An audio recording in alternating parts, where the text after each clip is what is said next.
لا حول ولا قوة إلا بالله العلي العظيم. أعوذ بالله السميع العليم من الشيطان اللعين الرجيم. بسم الله الرحمن الرحيم. الحمد لله رب العالمين، والصلاة والسلام على أشرف الأنبياء والمرسلين، حبيب إله العالمين سيدنا ومولانا أبي القاسم محمد صلى الله عليه وسلم وعلى أهل بيته الأطيبين الأنجبين، ولعنة الله على أعدائهم أجمعين.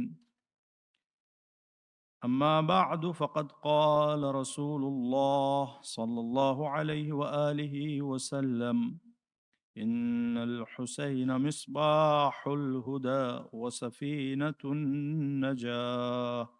صلوات اللهم صل على محمد.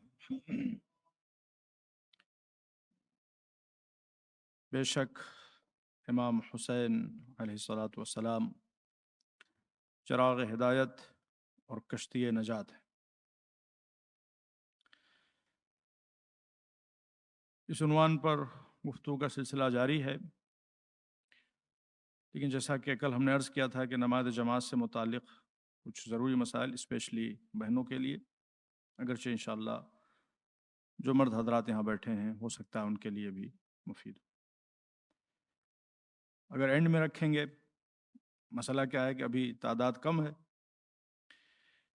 لیکن اگر ہم اینڈ کے لیے رکھیں گے تو ہو سکتا ہے وقت نہ رہ جائے، چونکہ وقت کافی محدود ہے اور ظاہر سی بات ہے مختلف پروگرامز ہو رہے ہیں، اس کا بھی لحاظ رکھنا ضروری ہوتا ہے۔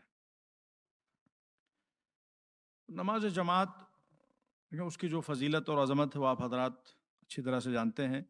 اس ان شارٹ کہ اگر 10 لوگ نماز جماعت میں جمع ہو جائیں تو اس کا ثواب اتنا ہوتا ہے کہ جتنے فرشتے ہیں آسمان و زمین کے وہ مل کے بھی نہیں لکھ سکتے۔ وہ فرشتے جو بارش کے قطروں کو کاؤنٹ کر سکتے ہیں، ڈیزرٹس کے گرینڈس آف سینڈز کو کیلکولیٹ کر سکتے ہیں، وہ فرشتے بھی فیل ہو جاتے ہیں نماز جماعت کے ثواب کو کیلکولیٹ کرنے میں، اور اس کا ثواب صرف اللہ کو پتہ ہوتا ہے۔ تو یہ نماز جماعت کی عظمت ہے، اور اہل بیت کے چاہنے والوں کو نماز جماعت کے ساتھ پڑھنے کی پوری کوشش کرنا چاہیے، خاص طور پہ اگر نماز جماعت ہو رہی ہو۔ اگر آپ کے شہر میں نماز جماعت ہو رہی ہے اور آپ حاضر ہو سکتے ہیں اور نہیں حاضر ہو رہے ہیں تو یہ ایک مومن کے شایع نشان نہیں ہے۔ ہاں، اگر مجبوری ہے، کوئی کمٹمنٹ ہے جاب کے حوالے سے، ورک کے حوالے سے، فیملی کے حوالے سے، وہ ایک الگ مسئلہ ہے، لیکن یہ کہ انسان گھر میں بیٹھا ہوا ہے، ٹی وی دیکھ رہا ہے یا اپنا وقت یوں ہی پاس کر رہا ہو، نماز جماعت ہو رہی ہے اور حاضر نہیں ہو رہا ہے، تو اس کی شدید شدید شدید مذمت کی گئی۔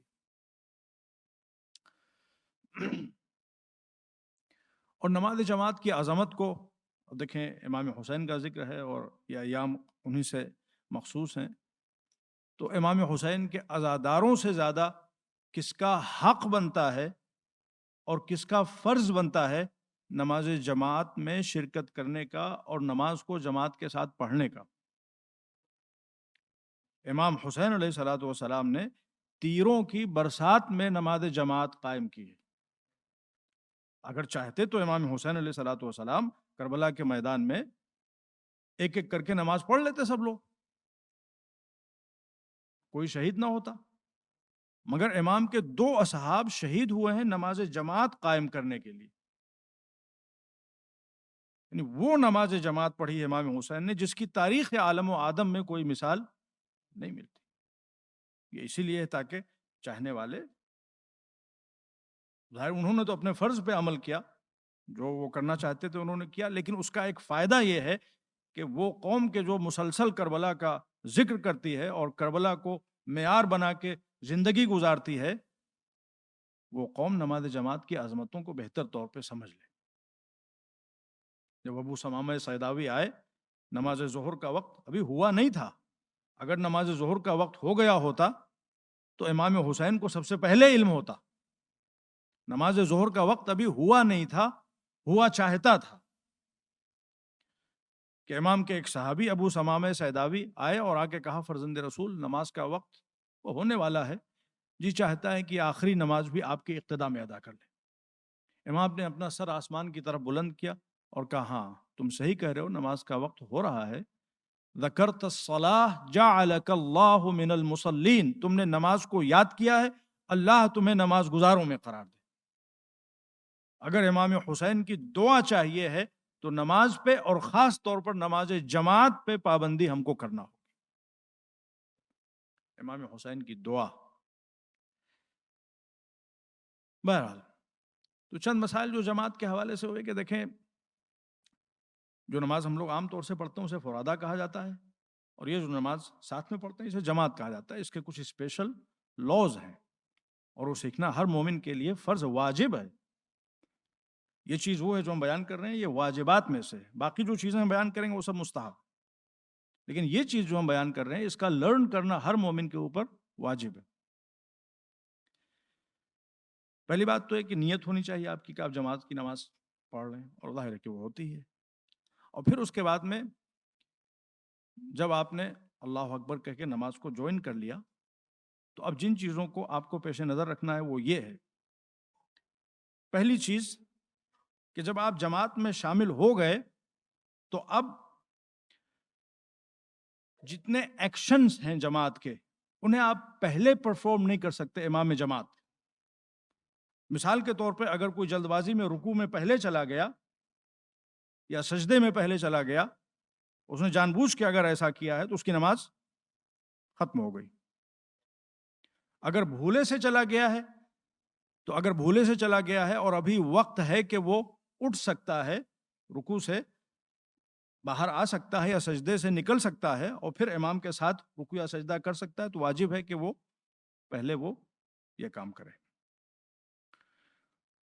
اور دوسری چیز جو نہایت ضروری ہے وہ یہ ہے کہ نماز جماعت نے پہلی اور دوسری رکعت میں جب امام جماعت سورہ الحمد اور دوسرے سورہ کی تلاوت کر رہے ہوں،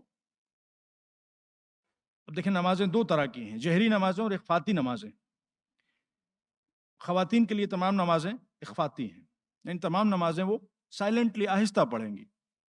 البتہ اگر کوئی نامحرم نہ ہو اور چاہیں تو جو نمازیں مرد حضرات بلند آواز سے پڑھتے ہیں، جہری پڑھتے ہیں، ان نمازوں کو خواتین بھی اونچی آواز سے پڑھ سکتی ہیں۔ اور اس جہری اور اخفاتی کا حکم یہ اکثر لوگ انڈرمائن کرتے ہیں، جب گھر میں نماز پڑھتے ہیں تمام نمازیں وہ آہستہ آہستہ پڑھتے ہیں، نہیں۔ جو 17 رکعت نمازیں ہیں، ان 17 رکعت نمازوں میں سے 6 رکعت نمازیں جہری ہیں۔ جہری کا مطلب یہ ہے کہ آپ کو اونچی آواز میں پڑھنا ہے۔ 2 رکعت نماز فجر، 2 رکعت نماز مغرب، 2 رکعت نماز عشاء، اور باقی تمام نمازیں اخفاتی ہیں۔ کتنی اونچی آواز میں پڑھنا ہے؟ اتنی اونچی آواز میں پڑھنا ہے کہ اگر آپ کے سائیڈ میں کوئی ہو تو سن سکے، نوٹ نیسسرلی کوئی آپ کے سائیڈ میں ہو، اگر ہو تو سن سکے، امیجنری سچویشن۔ یہ جہری کا اسٹینڈرڈ ہے۔ تو جب نماز جماعت ہوتی ہے تو مثال کے طور پہ نماز مغرب جب ہوتی ہے یا نماز عشاء جب ہوتی ہے تو پہلی 2 رکعتیں امام جماعت اونچی آواز میں پڑھتے ہیں، تو آپ سن سکتے ہیں امام جماعت کی قرات کو۔ تو جب آپ سن سکتے ہیں امام جماعت کی قرات کو، چاہے مرد چاہے عورت، جو لوگ بھی شریک ہیں نماز جماعت میں، آپ کے اوپر سوروں کی تلاوت کرنا واجب نہیں ہے، بلکہ صحیح نہیں ہے۔ آپ سوروں کی تلاوت نہیں کریں گے، جو امام جماعت کی تلاوت ہے that is sufficient, that is substitute to your recitation۔ پھر آپ کیا کریں گے؟ آپ کو کچھ نہیں کرنا ہے، آپ کو صرف سننا ہے، اس لیے کہ قرآن میں حکم موجود ہے اذا قرئ القرآن فاستمعوا له وانصتوا، جب قرآن کی تلاوت کی جائے تو خاموش رہو اور غور سے سنو۔ تو چونکہ قرآن کی تلاوت ہو رہی ہے، پہلی اور دوسری رکعت میں سورہ الحمد اور نیکسٹ سورہ پڑھا جا رہا ہے، تو آپ غور سے اس کو سنیے۔ اور یہ بھی نہایت ضروری ہے کہ تمام مومنین نماز جو پڑھتے ہیں اس کا ترجمہ آپ کو یاد ہو. اس لیے جب تک ترجمہ یاد نہیں ہوگا آپ صحیح طرح سے کنیکٹ نہیں کر پائیں گے اللہ عز و جل سے اپنے آپ کو. اور نماز کا ترجمہ خود ہم نے تیار کیا، اگر آپ حضرات چاہیں تو ہم بھیج دیں گے. جو بھی آپ کے بزرگ ہوں، گروپ وغیرہ ہو، اس پہ آپ اس کو شیئر کر لیجیے گا. ایک پیج میں، لٹرلی ایک پیج میں صرف کچھ جملے ہیں جو آپ کو یاد کرنے ہیں. کہنے کو تو 17 رکعت نماز ہے لیکن سب ریپیٹیشن ہے. جب آپ ان ریپیٹڈ سینٹینسز کو دیکھیں گے تو لٹرلی وہ چند ایک ہیں، ایک صفحے پہ، بلکہ ایک صفحے سے بھی کم پہ نماز کے وہ تمام سینٹینسز بھی ہیں اور ان کا ترجمہ بھی ہے. ان کو آپ یاد کر لیجئے، اور اگر آپ یاد کرنا چاہتے ہیں تو اس کو آپ اپنے مصلی پہ پرنٹ کر کے رکھ لیجئے. اور ہر نماز کے بعد ایک مرتبہ 2 مرتبہ دیکھ لیجئے، 2-4 دنوں میں یاد ہو جائے گا. اور ایک مرتبہ یاد ہو جائے گا تو پوری لائف کے لیے ہوگا، لائف ٹائم انویسٹمنٹ ہوگا. تو یہ چیز ہے کہ جب نماز جماعت ہو رہی ہے تو اس میں پہلی اور دوسری رکعت میں آپ کو کچھ نہیں پڑھنا، آپ کو صرف غور سے سننا ہے. اور پھر اس کے بعد میں تیسری اور چوتھی رکعت میں کیا کرنا ہے آپ کو؟ تیسری اور چوتھی رکعت میں دونوں آپشنز ہیں، آرڈینری نماز میں بھی نماز جماعت میں بھی، کہ آپ چاہیں تو سورہ الحمد پڑھیں اور چاہیں تو تسبیحات اربعہ پڑھیں. 4 تسبیحات، سبحان اللہ والحمد للہ ولا الہ الا اللہ واللہ اکبر. اور یہ سیکنڈ آپشن یعنی تسبیحات اربعہ کو پڑھنا افضل ہے. اور بہتر یہ ہے کہ 3 مرتبہ تسبیحات اربعہ پڑھیں، فالوڈ بائی 1 ٹائم لا الہ الا اللہ، سبحان اللہ والحمد للہ ولا الہ الا اللہ واللہ اکبر 3 ٹائمز، اور پھر اینڈ میں لا الہ الا اللہ. یہ تسبیحات اربعہ آپ پڑھتے ہیں. اور پھر اس کے بعد میں اگر نماز اخفاتی ہو، باقی تمام چیزیں آپ کو پڑھنا ہے، البتہ امام کے ساتھ ساتھ پڑھنا ہے یا امام کے بعد پڑھنا ہے، امام سے پہلے نہیں پڑھنا ہے. اور اگر نماز ظہر جماعت سے پڑھ رہے ہوں، نماز عصر جماعت سے پڑھ رہا ہوں، فار ایگزامپل روز جمعہ، تو اس میں آپ کیا کریں گے؟ اس میں تو آپ امام کی قرات سن نہیں پا رہے ہیں پہلی اور دوسری رکعت میں، تو اس میں چونکہ آپ امام جماعت کی قرات سن نہیں پا رہے ہیں تو اس میں آپ یا خاموش رہیں، لیکن بہتر یہ ہے کہ خاموش رہنے کے بجائے آپ سبحان اللہ کہتے رہیں. جتنی دیر تک امام جماعت سورہ الحمد اور نیکسٹ سورہ کی تلاوت کرتے رہیں اتنی دیر تک آپ صرف سبحان اللہ ریپیٹ کرتے رہیں. تو یہ نماز جماعت کے بیسک آداب ہیں، اور یہ مردوں کے لیے بھی ہیں اور خواتین کے لیے بھی ہیں. اور ظاہر سی بات ہے کنیکشن وغیرہ وہ تو انشاءاللہ آپ حضرات اچھی طرح جانتے ہیں. اگر خواتین بھی نماز جماعت میں شریک ہیں تو ان کو بھی کنیکشن کو فالو کرنا چاہیے، اور اگر کنیکشن اسٹیبلش نہیں ہے تو نماز جماعت نہیں ہوگی. اب اس سے زیادہ دامن میں گنجائش نہیں ہے، لیکن اور بھی اگر کوئی کوشچن ہو تو آپ حضرات بعد میں پوچھ سکتے ہیں. ایک صلوات پڑھ دیں محمد و آل محمد.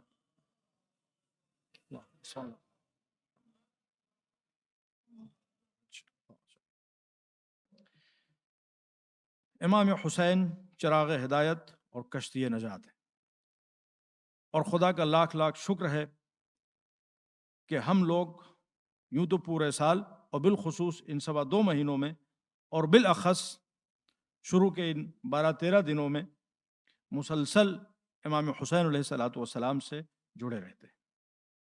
اور اللہ کرے کہ جس طرح ہم دنیا میں امام حسین علیہ السلام کا ذکر کرتے ہیں، موت کے وقت بھی ذکر حسین کر سکیں، اور موت کے بعد قبر میں، برزخ میں، محشر میں، ہر جگہ امام حسین علیہ السلام کی صحبت، ان کی معیت ہمارے شامل حال ہو سکے. ایک اعرابی بیڈوین عرب امام کی خدمت میں آیا اور اس نے کہا کہ مجھے ایک بڑی رقم درکار ہے، 1000 دینار، اور میں نے آپ کے جد حضور صلی اللہ علیہ وآلہ وسلم کو یہ فرماتے ہوئے سنا ہے، اللہم صلی علی محمد، یا یہ کہ آپ کے جد کا یہ ارشاد گرامی ہے کہ جب تمہیں کوئی حاجت درکار ہو تو 4 طرح کے لوگوں سے سوال کرو، ان میں سے کسی ایک سے. یا یہ کہ وہ انسان شریف النفس ہو، یا یہ کہ وہ انسان اہل کرم ہو، یا یہ کہ وہ انسان حامل القرآن یعنی عالم قرآن ہو، یا یہ کہ وہ انسان حسین و جمیل ہو.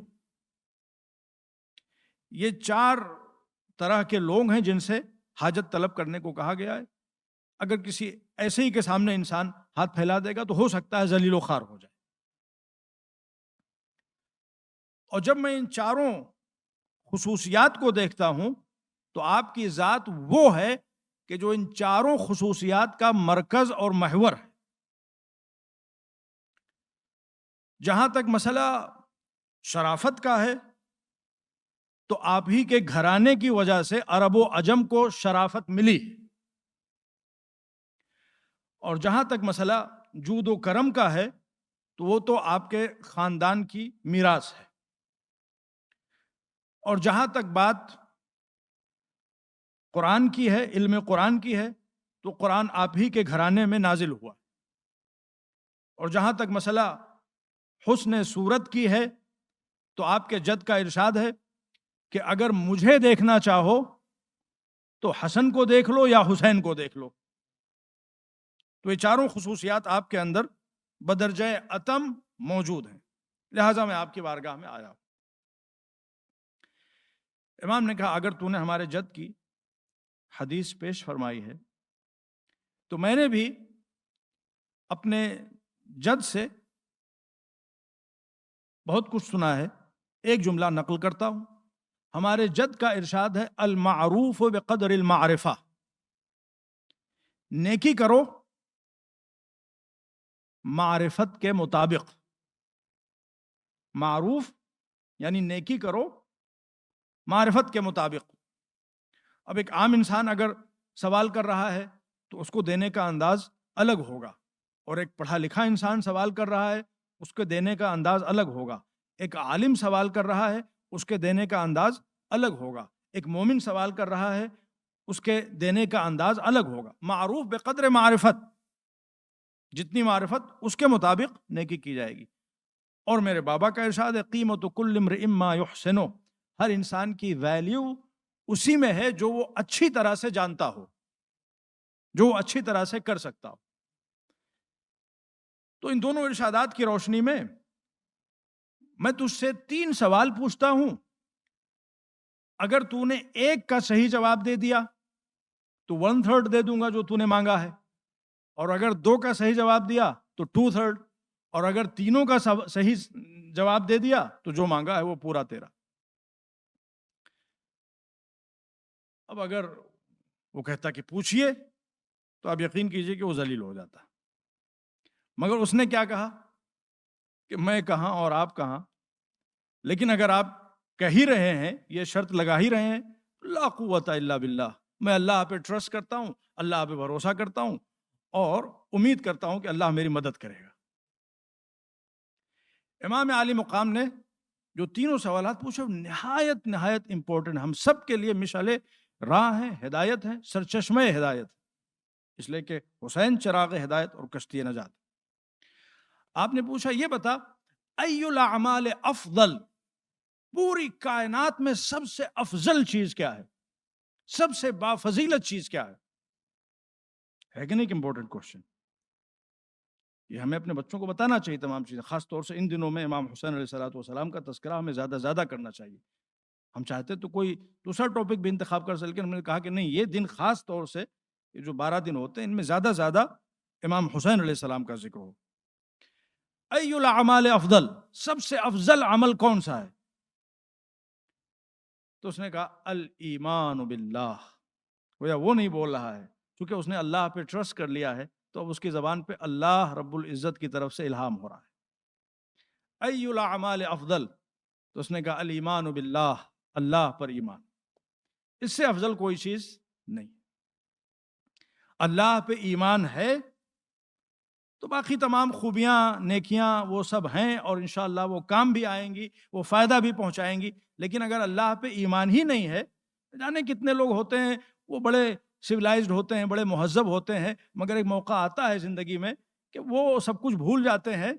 اور تمام مثالیں موجود ہیں، جب انہی ملکوں میں جو موسٹ سویلائزڈ کنٹریز مانے جاتے ہیں، جب لائٹ چلی جاتی ہے یا یہ کہ فلڈ آ جاتا ہے اور الیکٹریسٹی کا سسٹم کٹ آف ہو جاتا ہے اور جو سرویلنس کا سسٹم ہے وہ کولیپس ہو جاتا ہے، تو آپ دیکھیں کس طرح سے شاپس کو لوگ لوٹ رہے ہوتے انہی ملکوں میں. ابھی چند سال پہلے فلڈ آئے تھے، اور ایک نہیں سینکڑوں مثالیں موجود ہیں. تو وہ لوگ جو کہتے ہیں نہیں ایمان کی ضرورت کیا ہے، ہم تو پرہیزگار ہیں اور ہم سیدھے راستے پہ چل رہے ہیں اور ایتھکس ہمارے پاس ہیں، ویلیوز ہمارے پاس ہیں، اقدار ہمارے پاس، ایمان کی ضرورت کیا ہے؟ یہ اقدار اور ایتھکس اور یہ تمام ویلیوز یہ دھرے کے دھرے رہ جاتے ہیں۔ انسان کے پاس جو نفس ہے وہ بڑا خبیث ہے اور انسان کا نفس اس سے کچھ بھی کروا سکتا ہے۔ یہ ایمان کی ضمانت ہوتی ہے جو انسان کو صراط مستقیم پہ ہر حال میں قائم رکھتی ہے۔ اللہ پر ایمان کی ضمانت، اس کے بغیر کوئی گارنٹی نہیں کب انسان بہک جائے۔ جانے کتنے لوگ ہیں پارلیمنٹ میں بیٹھے ہوئے ہیں، آپ سنیے ان کے خلاف جو تمام اسکینڈلز آتے ہیں، افیئرس ان کے اور ان کے امبیزلمنٹس اور کیا کیا کیسے کیسے کرشمے وہ کھلاتے ہیں، کیا کیا گل کھلاتے ہیں۔ وہ موسٹ سویلائزڈ لوگ ہوتے ہیں اور تمام نیوز وہ سرکولیٹ ہو رہی ہوتی ہے۔ تو کوئی چیز نہیں ہے کہ جو انسان کو بچا سکے، لیکن اگر انسان کو اللہ پر ایمان ہے اور وہ یہ جانتا ہے کہ وہ ہر جگہ حاضر ہے، ہر جگہ ناظر ہے، دنیا کا کوئی کیمرہ جہاں نہیں ہے وہاں پر بھی ایک کیمرہ ہے جسے اللہ کا کیمرہ کہا جاتا ہے، یہ وہ چیز ہے جو انسان کو ہر موڑ پہ گائیڈنس پرووائڈ کرے گی اور مسلسل پروٹیکٹڈ رکھے گی۔ ای الاعمال افضل الایمان باللہ، اور اس ایمان کو ہمیں اپنے بچوں کو منتقل کرنا ہے۔ اب دیکھیں اگر وقت ملا تو کسی دن انشاءاللہ تفصیل کے ساتھ ہم اس ٹاپک پہ گفتگو کریں گے، دین کا فائدہ کیا، جس دین کے لیے امام حسین علیہ السلام نے قربانیاں دی۔ سب سے امپورٹنٹ ٹاپک ویسٹرن ورلڈ میں ہمارے بچوں کے لیے یہی ہے کہ دین کی ضرورت کیا ہے۔ اگر یہ چیز ہم نے اپنے بچوں کو سمجھا دیا کہ دین ہے کیا چیز، دین کتنی خوبصورت چیز ہے، دین کتنا امپورٹنٹ ہے، دین کی کتنی شدید ضرورت ہے، تو ہم نے تمام کام انجام دے دیے۔ دوسرا کوشچن امام نے پوچھا، فمن نجات من المہلکہ، ایک انسان اگر ہلاکت سے بچنا چاہے، واٹ از دا سولوشن؟ ہلاکت سے انسان اپنے آپ کو کیسے بچا سکتا ہے؟ تو اس نے کہا الثقۃ باللہ، اللہ پر ٹرسٹ۔ دیکھیں قدم قدم پہ انسان کے سامنے گمراہ ہونے کے خطرے ہیں، ہلاک ہونے کے خطرے ہیں، بہک جانے کے خطرے ہیں، گنہگار ہو جانے کے خطرے ہیں۔ انسان اپنے کو کیسے بچا سکتا ہے؟ الثقۃ باللہ، اللہ پر ٹرسٹ۔ اور پھر اتنے کنٹریبیوٹرز ہیں، اتنے فیکٹرز ہیں، اتنی مصیبتیں، اتنی بلائیں، دنیا کی بلائیں، آخرت کی بلائیں، انسان کیسے خود کو بچا سکتا ہے؟ کیا اس کے اندر اتنی طاقت ہے کہ خود کو بچا سکے؟ الثقۃ باللہ، اللہ پر ٹرسٹ۔ اور اسی پہ انشاءاللہ بھی تھوڑی دیر گفتگو ہوگی آپ کے ساتھ۔ حسن بصری، ان کا نام آپ حضرات نے سنا ہوگا، ان کو بہت بڑا عارف مانا جاتا ہے۔ کوئی کچھ بھی ہو، اہل بیت علیہم الصلوۃ والسلام کی عظمتیں وہ ہیں کہ ان کی عظمتوں کے سامنے ہمیں کوئی جچتا اچتا نہیں۔ مسلمانوں کی نظر میں کوئی کچھ بھی ہو، اگر مسلمانوں کی نظر میں کوئی کچھ ہے تو اس کی وجہ یہ ہے کہ انہوں نے اہل بیت کو دیکھا نہیں ہے۔ ہم چونکہ اہل بیت علیہم الصلوۃ والسلام سے واقف ہیں، لہٰذا حسن بصری اور اس جیسے لوگ ہماری نگاہوں کے سامنے جچتے نہیں۔ اب میں ایک مثال صرف عرض کرتا ہوں، یہ کتابوں میں موجود ہے، کہ ایک شخص نے آ کے امام سجاد علیہ السلام کی خدمت میں عرض کیا کہ حسن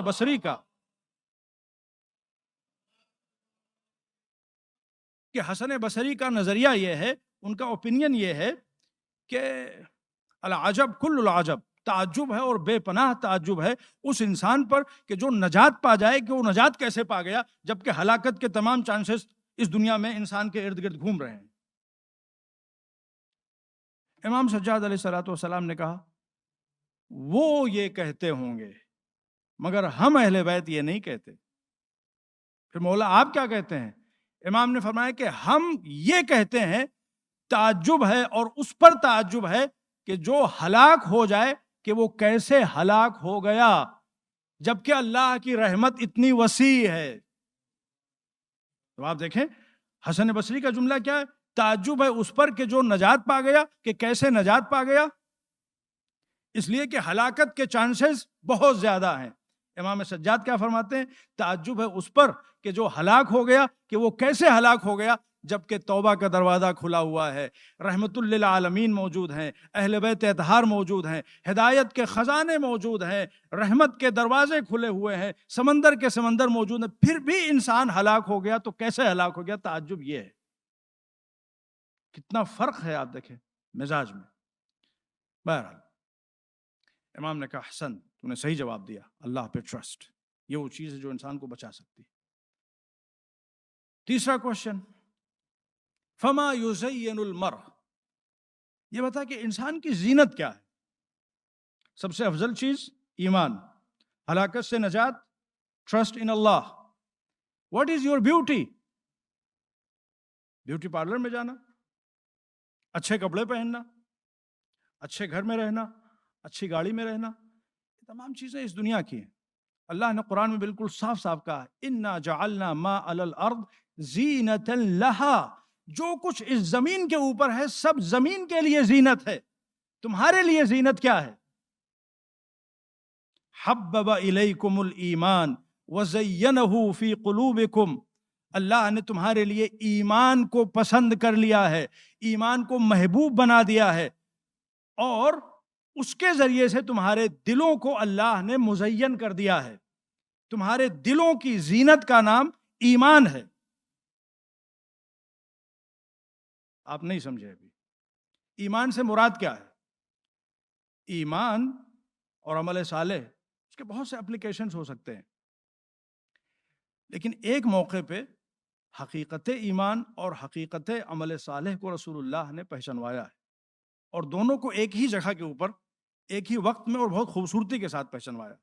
قرآن میں سورہ والعصر موجود ہے, بسم اللہ الرحمن الرحیم, والعصر ان الانسان لفی خسر الا الذین آمنوا وعملوا الصالحات وتواصوا بالحق وتواصوا بالصبر. قسم ہے زمانے کی سب گھاٹے میں ہے, صرف دو گروہ ایسے ہیں کہ جو گھاٹے میں نہیں ہیں, ایک وہ کہ جو ایمان لانے والے ہیں, اور دوسرے وہ کہ جو اعمال صالحہ بجا لانے والے ہیں, اور اسی اعمال صالحہ کا کنٹینیویشن یہ ہے کہ وہ لوگوں کو حق و صبر کی وصیت کرنے والے. تو پروردگار ایمان کے تو بہت سے دعوے دار ہیں, ہر طرف ایمان, وہ ہمارے پاس ایمان ہے, چلے یہ دکانیں سجی ہوئی ہیں, اعمال صالحہ کی دکانیں سجی ہوئی ہیں, یہ بھی عمل صالح, یہ بھی عمل صالح. پروردگار حقیقت کیا ہے؟ ہمیں کوئی کسوٹی بتا دے, کوئی معیار بتا دے, کوئی کرائٹیریا بتا دے, کوئی اسٹینڈرڈز بتا دے جن کے ذریعے سے ہم ایمان اور عمل صالح کو پہچان سکیں. تو قرآن میں آیت موجود رہی, اور جب سے آیت اتری ہم ایمان اور عمل صالح کا اسٹینڈرڈ ڈھونڈتے رہے, کرائٹیریا ڈھونڈتے رہے, کسوٹی ڈھونڈتے رہے, بینچ مارک ڈھونڈتے رہے, یہاں تک کہ ایک جنگ ہوئی جس جنگ کا نام جنگ خندق. اس جنگ میں ایک بہت بڑا دشمن رسول اللہ کے خیمے کے سامنے آ کے کھڑا ہو گیا, جسے عمرو بن عبدود کہا جاتا ہے, اور وہ مسلمانوں کو للکارتا رہا کہ اے مسلمانوں, تمہارا دعویٰ یہ ہے کہ جو مجھے قتل کرے گا وہ بھی جنت میں جائے گا, جو میرے ہاتھ سے قتل ہو جائے گا وہ بھی جنت میں جائے گا, کہاں ہے تمہاری جنت؟ آؤ میرے مقابلے میں. اور وہ چلاتا رہا, اور چاروں طرف سناٹا چھایا رہا, اور سناٹا ایسا چھایا رہا کہ روایت میں لفظ ملتا ہے کہ گویا ان کے سروں کے اوپر پرندے بیٹھے ہوئے ہوں, کہ اگر سر ہلائیں گے تو پرندے اڑ جائیں گے. بس ایک جوان اٹھا, رسول اللہ نے کہا کہ بیٹھ جاؤ. یا رسول اللہ بٹھا کیوں رہے ہیں؟ اگر ابھی بھیج دیں پہلی ہی مرتبہ میں تو دوسرے ہو سکتا ہے یہ کہہ کہ بغلیں جھانک لیں, بغلیں بچا لیں کہ ارے ہم بھی اٹھنے والے تھے, وہ تو وہ پہلے ہی اٹھ گئے, تو کسی کے دل میں کوئی کسر نہ رہ جائے, لہذا رسول اللہ نے بٹھا دیا. اب دوبارہ پھر رسول اللہ نے کہا کہ کون ہے جو اس کے مقابلے میں جائے؟ وہ ادھر سے شور مچائے ہوئے چلا رہا ہے, گالیاں دے رہا ہے حضور کو, مسلمانوں کو. پھر بھی سناٹا چھایا رہا. تو تیسری مرتبہ پھر جب رسول اللہ صلی اللہ علیہ وآلہ وسلم نے آواز بلند کی, دوسری مرتبہ بھی یہی جوان اٹھا, تیسری مرتبہ بھی یہی جوان اٹھا, تو حضور نے کہا کہ اے علی سوچ لو, یہ عامر ہے. تو انہوں نے کہا کہ میں بھی علی ہوں یا رسول اللہ. اور پھر اس کے بعد جب علی چلے ہیں, میں صرف ایک پوائنٹ آپ کی خدمت میں عرض کرنا چاہتا ہوں, جب علی چلے ہیں تو حضور کے لب ہلے, ادھر علی چلے میدان کی طرف, ادھر رسول اللہ کے لب ہلے, اور آپ نے فرمایا برز الایمان کلہ الی الکفر کلہ, آج کل ایمان کل کفر کے مقابل جا رہا ہے. یا علی اللہم صلی علی محمد محمد.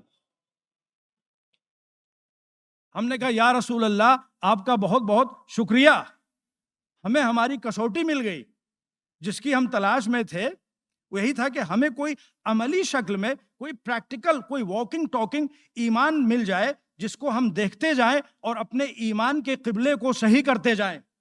یا رسول اللہ، آپ نے کہہ دیا کل ایمان، ہمیں سمجھ میں آ گیا کہ آمنو سے مراد کیا ہے، ایمان کسے کہتے ہیں۔ اب ہم اس کے کردار کو دیکھتے جائیں گے، ایمان کو پہچانتے جائیں گے۔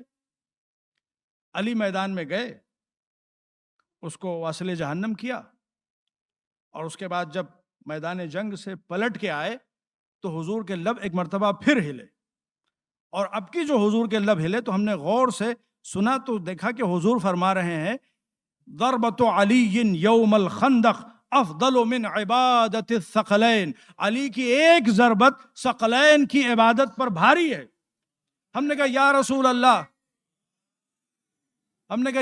اللہ آپ کا ڈبل شکریہ، گئے تو ایمان کی کسوٹی بن کے گئے، پلٹ کے آئے تو عمل صالح کا معیار بن کے آئے۔ اے علی، آپ کی عظمتوں پہ سلام۔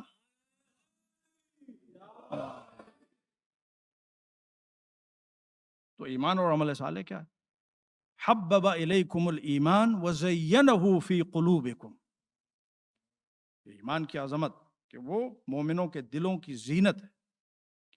اور پھر اللہ نے اسی پہ اکتفا نہیں کی۔ لوگ کہتے ہیں کہ تولا کافی ہے، تبرہ کی کیا ضرورت ہے؟ اللہ نے خود ہمیں طریقہ سکھایا ہے کہ تولا کے ساتھ تبرہ بھی ہونا چاہیے۔ حبب الیکم الایمان وزینہ فی قلوبکم، اگر یہیں پہ بات رک جاتی تو کہنے والوں کی بات ہو سکتا ہے صحیح ہو جاتی کہ صرف تولا کافی ہے، مگر آیت آگے بڑھتی اور اللہ فرماتا وَكَرَّهَ إِلَيْكُمُ الْكُفْرَ وَالْفُسُوقَ وَالْعِصْيَانَ، ان تینوں کو اللہ نے تمہارے لیے مکروہ قرار دیا ہے، ناپسندیدہ قرار دیا ہے۔ کفر کو، فسوق کو اور عصیان کو اللہ نے تمہارے لیے ناپسندیدہ قرار دیا۔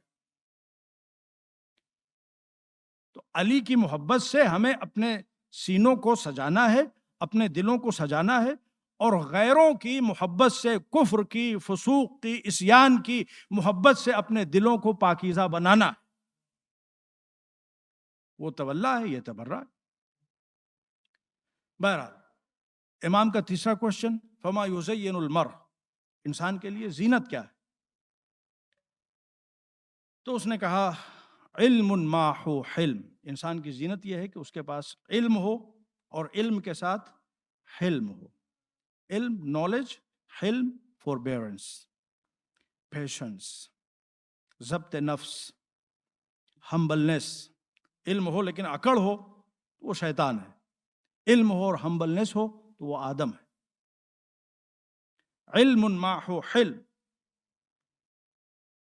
تو حضور نے کہا کہ مولا نے فرمایا، امام حسین نے فرمایا کہ اگر کسی کے پاس علم نہ ہو، اپرچونٹیز نہ ہو علم حاصل کرنے کی، تو اس نے کہا مال معہ کرم، پھر اس کی بیوٹی یہ ہے کہ اس کے پاس دولت ہو اور اس دولت کے ساتھ جنراسٹی ہو، کرم ہو، وہ دولت کو اپنے تک محدود کر کے نہ رکھے، دوسروں کے ساتھ شیئر کرے۔ امام نے کہا کہ اگر یہ بھی نہ ہو تو اس نے کہا فقر معہ صبر، اگر دولت بھی نہیں ہے تو اس کے پاس فقر ہے، فقر ہو مگر صبر کے ساتھ، فقر ہو مگر صبر کے ساتھ، یہ اس کی زینت ہے۔ امام حسین نے کہا تو نے سچ فرمایا۔ پھر امام نے ایک سوال اور بھی پوچھا مسکرا کے کہ اگر یہ بھی نہ ہو، نہ علم ہو، نہ دولت ہو، نہ فقر ہو، تو اس نے کہا مولا پھر یہی ہے کہ آسمان سے ایک پتھر گرے اور اس کو ہلاک کر دے اور اس کے لیے زندگی میں کوئی جگہ نہیں رہ گئی۔ جب امام نے یہ جواب سنا تو ہنسے۔ بہت کم ایسا ہوتا تھا کہ اہل بیت علیہ السلام ہنستے تھے، مسکراتے تو تھے مگر ہنسے۔ اور اس کے بعد آپ نے فرمایا کہ تو نے سچ جواب دیا، اور اللہ نے تیری زبان پر یہ جملے جاری فرما دیے۔ اور پھر امام نے اس کو وہ 1000 دینار بھی دیے، اور ساتھ ساتھ اس کو اپنی ایک بیش قیمت انگوٹھی بھی دی۔ اس انگوٹھی کی جو قیمت بھی ہو، امام کے جسم سے مس تھی، انگشتر سلیمان کے لیے رشک تھی۔ ایک صلوات پڑھ دیں محمد وعلی محمد۔ تو یہ امام حسین علیہ السلام نے اس طرح سے ہم کو ہدایت کے راستے بتائے۔ اور جیسا کہ ہم نے عرض کیا تھا کہ جو دوسرا سینٹنس ہے کہ کس چیز میں انسان کی نجات ہے، وہ ہے اللہ پر ٹرسٹ۔ تو اس کے حوالے سے ہم چند جملے آپ حضرات کی خدمت میں عرض کرتے ہیں۔ نہایت امپورٹنٹ ٹاپک ہے، وقت زیادہ نہیں رہے گا، لیکن جتنا وقت ہے اسی میں چند باتیں آپ حضرات کی خدمت میں جلدی جلدی عرض کرتے ہیں۔ دیکھیے، اللہ پہ ٹرسٹ انبیاء و مرسلین کو آپ دیکھیں، ابتدا سے لے کے انتہا تک تمام نبیوں کا شعار یہ تھا، وَمَا لَنَا أَلَّا نَتَوَكَّلَ عَلَى اللَّهِ، ہم اللہ پہ ٹرسٹ کیوں نہ کریں، وَقَدْ هَدَانَا سُبُلَنَا، وہی وہ ہے کہ جو ہمارا خالق بھی ہے، ہمارا مالک بھی ہے۔ اگر کسی پہ ٹرسٹ کرنا ہو تو کس پہ آپ ٹرسٹ کریں گے؟ جو سب سے زیادہ طاقتور ہو۔ اللہ سے زیادہ طاقتور کوئی ہے؟ جو سب سے زیادہ آپ سے محبت کرنے والا ہو؟ اللہ سے زیادہ کوئی محبت کرنے والا ہے؟ جو ہر چیز پہ قادر اور قدیر ہو؟ اللہ سے بڑھ کر کوئی قادر اور قدیر ہے؟ اللہ پہ ہم ٹرسٹ کیوں نہ کریں؟ اور اللہ پہ ٹرسٹ اگر انسان کر لے تو اس کی زندگی میں آسانیاں ہی آسانیاں ہو جائیں گی۔ پھر وہ جاب لیس ہو جانے کے بعد نڈھال نہیں ہو جائے گا، ٹوٹ نہیں جائے گا۔ کوششیں کرنا، دیکھیں، اللہ پہ ٹرسٹ کا مطلب یہ نہیں ہے کہ ہم کوششیں نہ کریں، ہم محنتیں نہ کریں، ہم ہاتھ پیر نہ ماریں، نہیں۔ یہ اللہ پہ توکل کا اور اللہ پہ ٹرسٹ کا غلط مفہوم ہے۔ مولانا روم کے کچھ اشعار ہیں جن کو رومی کہا جاتا ہے، ان میں سے چند میں آپ کے حضرات کی خدمت میں پڑھ دوں۔ کہتے ہیں، گر توکل می کنی در کار کن، کشت کن پس تکیے بر جبار کن۔ اگر تم اللہ پہ ٹرسٹ کرنا چاہتے ہو تو اس کا یہ مطلب نہیں کہ کام نہ کرو، زحمت نہ کرو، مشقت نہ کرو، نہیں، یہ سب کرو اور پھر اس کے بعد اللہ پہ ٹرسٹ کرو۔ بیلچہ ہاتھ میں لو، زمین کو کھیتی کے قابل بناؤ، آبیاری کرو، دانہ پاشی کرو، اور دوبارہ زمین کو بند کر دو۔ اور جب دوبارہ زمین کو بند کر دیا تم نے، تو اب یہ موقع ہے کہ کہو توکلت علی اللہ، پروردگار میں نے تجھ پہ توکل کیا۔ اس مردہ دانے کو نئی زندگی عطا کرنا اور سینہ گیتی چاک کر کے پودے کی شکل میں باہر اگانا، اور پھر ایک دانے میں 7 بالیاں اور 7 بالیوں میں 100 دانے پیدا کرنا، یہ تیری قدرت کاملہ ہے، ہمارے بس کی بات نہیں۔ یہ اللہ پہ توکل کا موقع۔ گر توکل می کنی در کار کو، کشت کن پس تکیے بر جبار کو، در توکل السبب غافل مشو، رمز الکاسب حبیب اللہ شنو۔ توکل کا یہ مطلب نہیں کہ تم اسباب سے بے نیاز ہو جاؤ اور کچھ کرو۔ دنیا کوز اینڈ ایفیکٹ کی دنیا ہے، یہاں پہ انسان کام کرنے سے آگے بڑھتا ہے، محنت کرنے سے، مشقت۔ قرآن میں صاف صاف اللہ نے اعلان کیا، وَأَن لَيْسَ لِلْإِنسَانِ إِلَّا مَا سَعَى، اس دنیا میں انسان کو وہی ملے گا جو وہ کوشش کے ذریعے، ایفرٹس کے ذریعے، محنت اور مشقت کے ذریعے حاصل کر لے گا۔ ہر چیز میں انسان اللہ پہ مجھے اللہ پہ توکل ہے اور ہاتھ پہ ہاتھ رکھ کے بیٹھا رہے، اس طرح سے مسائل آگے نہیں بڑھیں گے۔ وہ کہتے ہیں کہ حضور کا ارشاد ہے، الکاسب حبیب اللہ۔ یہ ایک واقعہ جس کی طرف انہوں نے اشارہ کیا کہ حضور ایک مقام پر تشریف فرما تھے، دور سے ایک صحابی آتا ہوا دکھائی دیا۔ جب وہ قریب آیا اور اس سے اس نے دستبوسی کا شرف حاصل کرنا چاہا، تو حضور نے کہا کہ تمہارے ہاتھ میں اتنے گھٹے کیوں پڑے ہوئے ہیں؟ اس نے کہا، یا رسول اللہ، میں محنت کرتا ہوں، کھیتی کرتا ہوں، مزدوری کرتا ہوں، بیلچہ چلانے کی وجہ سے میرے ہاتھ میں اتنے گھٹے پڑ گئے۔ تو حضور صلی اللہ علیہ وآلہ وسلم نے اس کی عظمت کو بیان کرنے کے لیے، کسب و کار کی عظمت کو بیان کرنے کے لیے، انٹینسو ایفرٹس کی عظمت کو بیان کرنے کے لیے فرمایا، تجھے مایوس ہونے کی ضرورت نہیں ہے، گھبرانے کی ضرورت نہیں ہے۔ الکاسب حبیب اللہ، چونکہ تو اپنے اہل و عیال کے لیے کوششیں کر رہا ہے، اسٹرگل کر رہا ہے، لہذا تیرا یہ کام بھی تجھے اللہ کا محبوب بنا رہا ہے۔ الکاسب حبیب اللہ۔ اور پھر اس کے بعد وہ ایک دوسرے واقعے کی طرف اشارہ کرتے ہیں، گر توکل می کنی در کار کن، کشت کن پس تکیے بر جبار کن، در توکل السبب غافل مشو، رمز الکاسب حبیب اللہ شنو۔ گفت پیغمبر با آواز بلند، با توکل زانوے اشتر ببند۔ یہ بھی ایک واقعہ جس کی طرف انہوں نے اشارہ کیا۔ ایک شخص آیا اور آنے کے بعد کہ یا رسول اللہ، توکلت علی اللہ، مجھے اللہ پہ ٹرسٹ ہے۔ حضور نے فرمایا کہ اللہ پہ ٹرسٹ کی نشانی کیا ہے؟ کہا کہ میں نے اپنے ناقے کو صحرا میں کھلا چھوڑ دیا ہے۔ حضور نے کہا تو نے غلط سمجھا ہے اللہ پہ ٹرسٹ کا مفہوم۔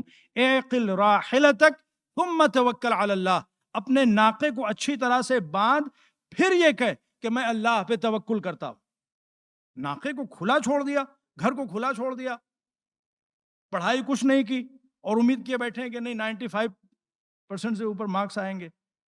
بزنس میں کوئی ایفرٹس نہیں کی اور امید کیے بیٹھے ہیں کہ نہیں سب کچھ مولا کے کرم سے صحیح ہو جائے گا.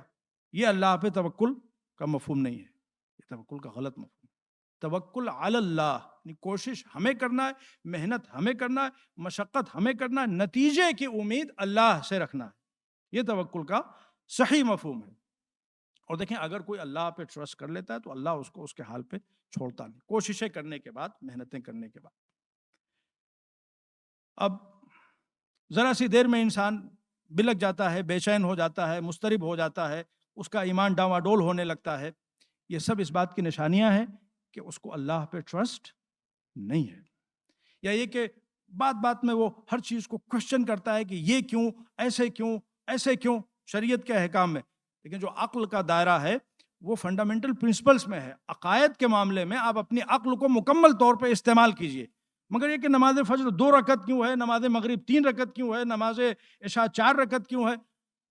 اگر نماز عشاء 4 رکعت نہ ہوتی، 6 رکعت ہوتی تو کیا ایک کوشچن نہ ہوتا؟ اگر 2 رکعت ہوتی تو کیا ایک کوشچن نہ ہوتا؟ تو ان چیزوں میں آپ اپنی عقل کو استعمال کر رہے ہیں، یہ صحیح طریقہ نہیں ہے. جو صحیح طریقہ ہے وہ یہ ہے کہ ہمارے جو عقائد ہیں اللہ کے بارے میں، توحید کے بارے میں، عدل کے بارے میں، نبوت کے بارے میں، امامت کے بارے میں، قیامت کے بارے میں، جتنے فنڈامنٹل پرنسپلز ہمارے دین کے ہیں ان کے بارے میں آپ عقل کے گھوڑے دوڑائیے. اور حکم ہے ہمیں کہ ہم عقلی دلیلوں کے بغیر ان احکام کو، ان فنڈامنٹلز کو، ان پرنسپلز کو نہ مانیں. اور اگر کوئی مانتا ہے تو وہ قبول نہیں ہے. ایٹ لیسٹ بیسک لیول پہ ہر مومن کو ریسرچ کرنا چاہیے، ہر مومن کو جاننا چاہیے کہ اللہ ہے تو کیوں، اللہ ایک ہے تو کیوں، اللہ کے صفات ثبوتیہ، اللہ کے صفات سلبیہ. بیسک لیول پہ ہر مومن کا فرض ہے کہ وہ ان چیزوں کو جانتا ہو. اگر رسول اللہ کے رسول ہیں تو کیوں، دلیل کیا ہے؟ اگر علی اللہ کے ولی ہیں تو کیوں، دلیل کیا ہے؟ اگر امام حسین حجت پروردگار ہیں تو کیوں، دلیل کیا ہے؟ اگر قیامت ہونی ہے تو کیوں، کیسے، دلیل کیا ہے؟ بیسک لیول پہ ہر مومن کا فرض ہے کہ وہ ان چیزوں کو جانتا ہو، عقل سے جانتا ہو. تو یہ عزیزان محترم ہمارا دین ہے. اور یہ جو تھوڑی چھوٹی چیز میں انسان بلکنے رکھتا ہے، اس کی وجہ یہ ہے کہ اس کو ٹرسٹ نہیں اللہ پہ. قرآن میں دیکھیں صاف صاف ارشاد ہوتا ہے وَمَن يَتَوَكَّلْ عَلَى اللَّهِ فَهُوَ حَسْبُهُ. جو اللہ پہ توکل کرے گا، جو اللہ پہ ٹرسٹ کرے گا، اللہ اس کے لیے کافی ہو. صحیح طرح سے اگر کوئی اللہ پہ ٹرسٹ کرے گا، اللہ اس کے لیے کافی ہو. اللہ اسباب و وسائل کا محتاج نہیں ہے. روایتوں میں ملتا ہے کہ اگر زمین و آسمان مل جائیں اور انسان زمین و آسمان کے درمیان ٹریپڈ ہو جائے، لیکن اگر اسے اللہ پہ ٹرسٹ ہو، اللہ پہ بھروسہ ہو، تو اللہ پھر بھی اس کو بچا لے گا، اس کو ضائع نہیں ہونے دے گا. یہ باقاعدہ احادیث میں موجود ہے اہل بیت اطہار علیہ السلام. اور میں ایک مثال آپ کی خدمت میں عرض کر کے مجلس کو مکمل کر دوں. آپ دیکھیں جب حضرت ابراہیم کو آتش نمرود میں ڈالا گیا تو اللہ نے کیا کہا؟ یا نار کونی بردن و سلاما علی ابراہیم. اے آتش نمرود تو ابراہیم کے لیے گلزار ہو جا، ابراہیم کے لیے ٹھنڈی ہو جا، سلامتی کے ساتھ. آپ نے کبھی اس پہ غور کیا یہ اللہ نے کیا کیا؟ حضرت ابراہیم کے سامنے پرابلم کیا تھی؟ آتش نمرود. اور وہ ایسی آگ کے شعلے آسمان سے باتیں کر رہے ہیں، اور کوئی نمرودی بھی اتنی جرات نہیں کر رہا ہے کہ ابراہیم کو آتش نمرود میں لے جا کے براہ راست پھینک دے. اتنی بڑی آگ ہے کہ اس میں حضرت ابراہیم کو ڈالنے کے لیے کیٹاپلٹ نصب کیے گئے ماؤنٹینز کے اوپر، کہ اس میں حضرت ابراہیم کو سوار کر کے اور پھر اس کے بعد میں اس کو ریلیز کیا جائے اور حضرت ابراہیم علیہ السلام ہوا کے دوش سے گزر کے اس آگ میں پہنچ جائیں. ریلیز کر دیا گیا. حضرت ابراہیم علیہ السلام دوش ہوا پہ سوار ہیں اور آتش نمرود قریب ہے کہ حضرت ابراہیم کو اپنے شعلوں کی لپیٹ میں لے لے. جبریل آتے ہیں اور آنے کے بعد کہتے ہیں یا نبی اللہ کوئی حاجت ہو تو بیان کرو. اگر ہم اور آپ ہوتے تو کیا کہتے؟ کیسی بات کر رہے ہو، یہ بھی کوئی سوال کرنے کا مقام ہے؟ کوئی حاجت ہو تو میں پھنسا ہوا ہوں، میں مرنے والا ہوں، آگ قریب ہے کہ میں بھسم ہو جاؤں آگ میں، کوئی حاجت ہو تو بیان کرو۔ حضرت ابراہیم نے کہا کہ حاجت تو ہے مگر تم سے نہیں ہے، کبھی جس سے ہے اسی سے بیان کر دیجئے۔ کا مسئلہ یہ ہے کہ جس سے مجھے حاجت ہے وہ سوال و بیان کا محتاج نہیں، وہ سب کچھ جانتا ہے۔ اگر وہ جلانا چاہے گا تو کوئی بچا نہیں سکتا، اور اگر بچانا چاہے گا تو کوئی جلا نہیں سکتا۔ تو پھر اللہ نے کیسے بچایا ان کو؟ انہوں نے اللہ پہ توکل کیا، تمام راستے بند ہو چکے تھے، کیسے بھائی؟ یا نار کونی بردن و سلاما علی ابراہیم۔ وہی آگ تو سب سے بڑی مصیبت تھی، اسی آگ کو اللہ نے ابراہیم کے لیے نجات بنا دیا۔ اللہ کہہ سکتا تھا کہ ہواؤ تیزی سے چلو، 180 کی اسپیڈ سے چلو، اور یہ جو آتش نمرود ہے اس کو اڑا کے پھینک دو۔ اللہ نے ہواؤں کو حکم نہیں دیا۔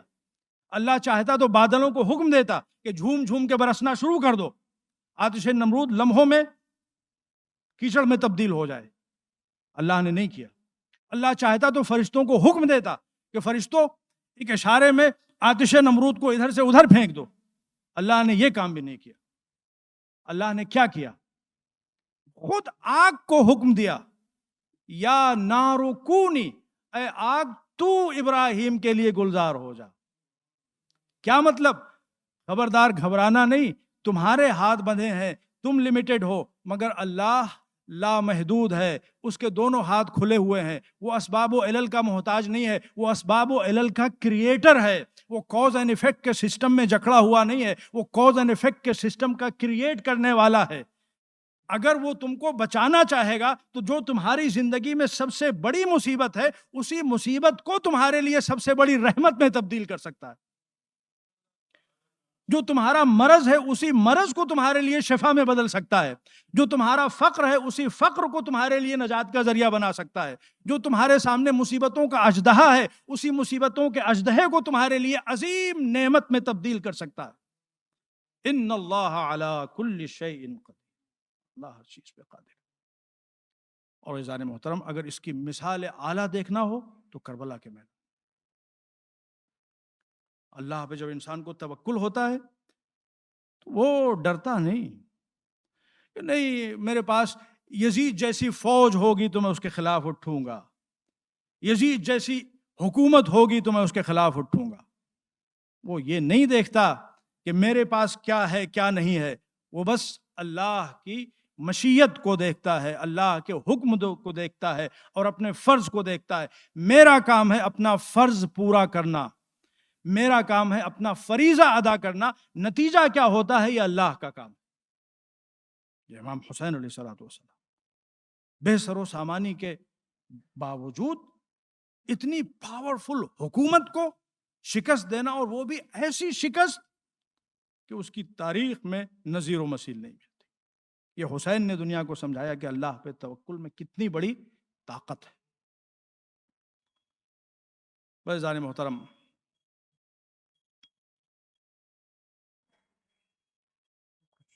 ایمرجنسی سچویشن تو نہیں ہوگا؟ اللہم صلی اللہ علیہ وسلم۔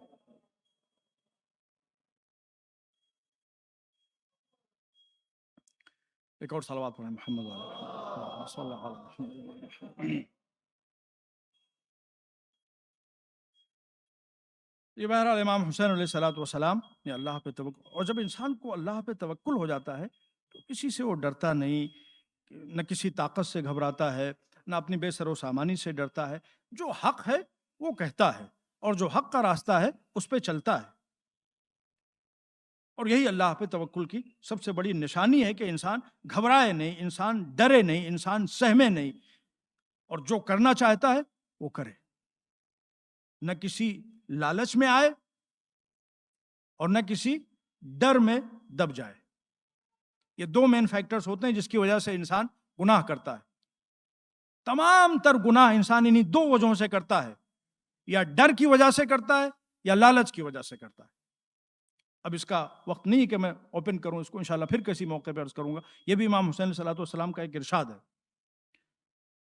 لیکن اگر انسان کو اللہ پہ ٹرسٹ ہو، کس کی لالچ کرے گا؟ اللہ کون ہے؟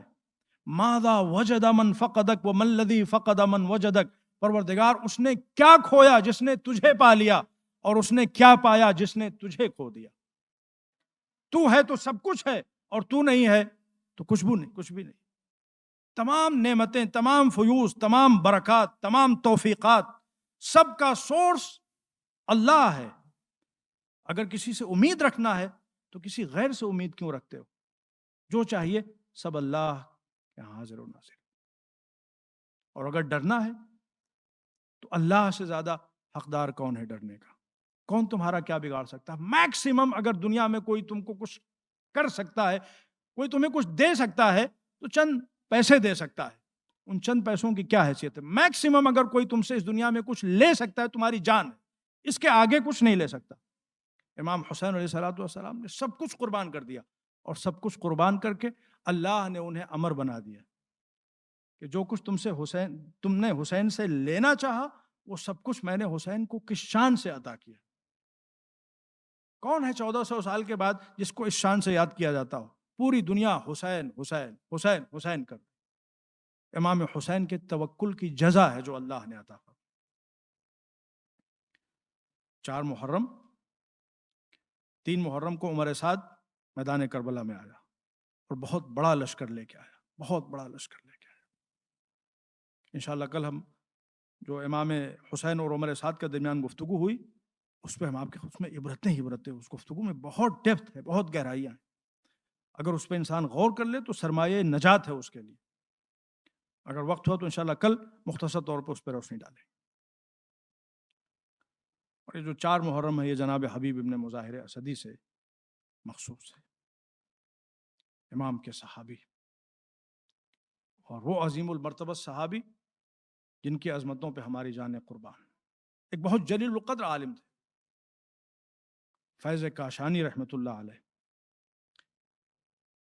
ان کے ذہن میں ایک دن ایک تصور پیدا ہوا، یہ امام حسین کے اصحاب میں ایسی کون سی خاص بات تھی کہ ان کے لیے کہا گیا بے ابی انتم و امی، میرے ماں باپ تم پہ قربان، فزتم فوزا عظیما، تم فوز عظیم پہ فائز ہو گئے، یا لیتنی کنت معکم فافوز معکم، اے کاش میں بھی تمہارے ساتھ ہوتا تو میں بھی فوز عظیم پہ فائز ہو جاتا۔ امام حسین نے کیوں کہا کہ تاریخ عالم و آدم میں ایسے اصحاب نہیں جانتا جیسے اصحاب اللہ نے مجھے عطا کیے؟ ان کے اندر ایسی کون سی خاص بات؟ ان کے ذہن میں بس یہ تصور پیدا ہوا۔ رات میں وہ سوئے، خواب میں کیا دیکھتے ہیں کہ صحرائے کربلا ہے، بالکل کربلا کا منظر ہے، امام عالی مقام ہے، نماز ظہر کا وقت ہو گیا ہے، امام حسین نماز باجماعت ادا کرنا چاہتے ہیں۔ وہ کہتے ہیں کہ میری طرف امام عالی مقام مڑے اور مجھ سے کہا کہ آگے بڑھو اور جو تیر آ رہے ہیں ان کو روکو۔ کہتے ہیں امام کا حکم تھا، ڈرتے ڈرتے آگے تو بڑھ گیا، مگر جب تیر آیا سامنے سے، سنسناتا ہوا تیر سامنے سے آیا، میرے دل کی عجیب و غریب کیفیت تھی۔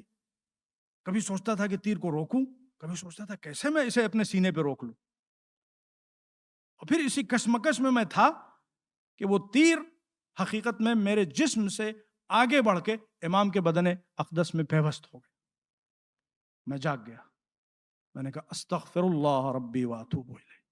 یہ وہ عظیم المرتبت ہستیت، ان کے بارے میں اگر شک بھی ذہن میں پیدا ہو جائے تو وہ بھی گناہ کبیرہ۔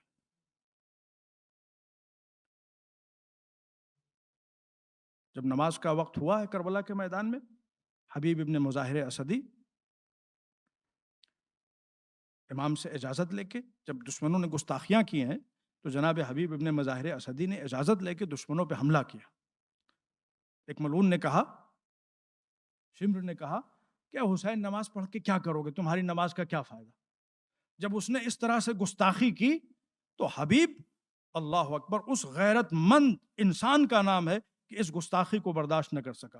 کہا مولا اب جو نماز پڑھوں گا وہ آپ کے جد کی امامت میں جنت میں پڑھوں گا، پہلے میں اس کا جواب دے دوں۔ اور حبیب ابن مظاہر نے امام سے اذن لے کے حملہ کر دیا، اور جسٹ بیفور نماز ظہر جناب حبیب ابن مظاہر شہید۔ کوئی معمولی صحابی نہیں ہے۔ کتابوں ملتا ہے کہ ایک مقام پر بچے کھیل رہے تھے، رسول اللہ صلی اللہ علیہ وآلہ وسلم ان بچوں کے سامنے گئے، ایک بچے کو اٹھا کے خاص طور پر پیار کیا۔ ایک صحابی نے کہا یا رسول اللہ، یہاں پہ اتنے سارے بچے ہیں، اس بچے کو خاص طور پہ آپ پیار کیوں فرما رہے؟ کہا کہ تمہیں پتا ہے یہ کون بچہ ہے؟ کہا کہ میں نے اپنی آنکھوں سے دیکھا کہ میرا حسین آگے آگے چل رہا تھا، یہ بچہ پیچھے پیچھے چل رہا تھا، اور حسین کی قدموں کی خاک اٹھا اٹھا کے کبھی اپنی پیشانی پہ ملتا تھا، کبھی اپنی آنکھوں پہ ملتا تھا۔ یہ ہے حبیب ابن مظاہر، امام عالی مقام نے جسے خط لکھ کے کربلا کے میدان سے بلایا ہو، وہ ہے حبیب ابن مظاہر، جس کے لیے امام حسین نے رجل فقیہ کا لقب استعمال کیا ہو، اس ذات کا نام ہے حبیب ابن مظاہر۔ امام کا خط پہنچا، بیوی کے ساتھ کھانا کھانے میں مشغول ہے، دروازے پہ آئے، خط کو لیا، کس کی طرف سے؟ امام حسین کی طرف سے۔ بس جیسے یہ سنا، خط کو چوما، سر پہ رکھا اور آ کے نارمل طریقے سے کھانا کھانے میں مصروف ہو گئے۔ زوجہ نے پوچھا کون تھا؟ کہا ایک قاصد تھا، ایک خط لے کے آیا تھا۔ کہا کس کا خط لے کے آیا ہے؟ کہا حسین ابن علی کا خط لے کے آیا۔ کہا کیا لکھا ہے؟ کہا کہ اس میں لکھا ہے کہ وہ کربلا کے میدان میں گھر گئے ہیں اور مجھے مدد کے لیے بلا رہے ہیں۔ کہا پھر تمہارا کیا ارادہ ہے؟ دیکھیں حالات اتنے ناسازگار تھے کہ بیوی پہ اور گھر کے افراد پہ بھی انسان بھروسہ نہیں کر سکتا۔ اس مومنہ کے ایمان کا امتحان لے رہے تھے۔ کہا پھر کیا ارادہ ہے؟ کہا سوچتا ہوں جاؤں، مگر پھر دل میں تیرا خیال آتا ہے، زمین جائیداد کا خیال آتا ہے، بچوں کا خیال آتا ہے۔ کہا اے حبیب فرزند فاطمہ تمہیں بلا رہا ہے اور تمہیں میرا خیال آ رہا ہے؟ کہا اے مومنہ یہ تو میں امتحان لے رہا تھا، ورنہ میرا آقا مجھے بلائے اور میں نہ جاؤں۔ غلام کو بلایا، گھوڑا اس کے حوالے کیا، کہا حالات کافی ناسازگار ہیں، خفیہ راستوں سے چھپ چھپ کے فلاں جگہ کے اوپر جا اور جا کے وہاں پہ کھڑے ہو کے میرا انتظار کرنا۔ ارباب ازا کتابوں ملتا ہے کہ حبیب ابن مظاہر کو پہنچنے میں ذرا دیر ہو گئی۔ جب وہاں پہنچے تو کیا منظر دیکھا کہ گھوڑا آنسو بہا رہا ہے اور غلام اس کی پیٹھ تھپ تھپا رہا ہے اور کہہ رہا ہے اے اس پہ باوفا تو روتا کیوں ہے، گھبراتا کیوں ہے؟ اگر میرا آقا نہ آ سکا تو میں تیری پشت پہ سوار ہو کے آقا حسین کی نصرت و امداد کے لیے جاؤں گا۔ حبیب نے سر و صورت پیٹ لیے، ہائے فرزند فاطمہ پہ وہ وقت آ گیا کہ جانور آنسو بہا رہے ہیں اور غلام شہادت کی تمنا کر رہے ہیں۔ جزاکم ربکم خیر الجزا۔ منزلوں پہ منزلیں طے کرتے ہوئے آئے، صحرائے کربلا میں پہنچے۔ ادھر آقا حسین کو پتہ چل گیا، کہا بھیا عباس آگے بڑھو، میرے بچپن کا دوست حبیب آ رہا ہے، حبیب کا استقبال کرو۔ حبیب کو لایا گیا، بڑی شان و شوکت کے ساتھ حبیب کو لایا گیا۔ جب حبیب آئے اصحاب میں خوشی کی لہر دوڑی، اصحاب نے نعرے تکبیر بلند کیا، تکبیر کی آواز ثانیہ زہرا کے کانوں میں پہنچی۔ زینب کا دل دھڑکا، کہا اے فضہ جا کے ذرا دیکھو تو صحیح یہ نعرے تکبیر کی آواز کیوں بلند ہو رہی؟ فضہ آئیں، واپس پلٹ کے گئیں، بی بی زینب مبارک ہو، ارے آپ کے ماجائے حسین کے بچپن کے دوست حبیب آ گئے۔ کہے حبیب اے فضہ بیٹھنا بعد میں، حبیب کو ہمارا سلام پہلے کہہ دو۔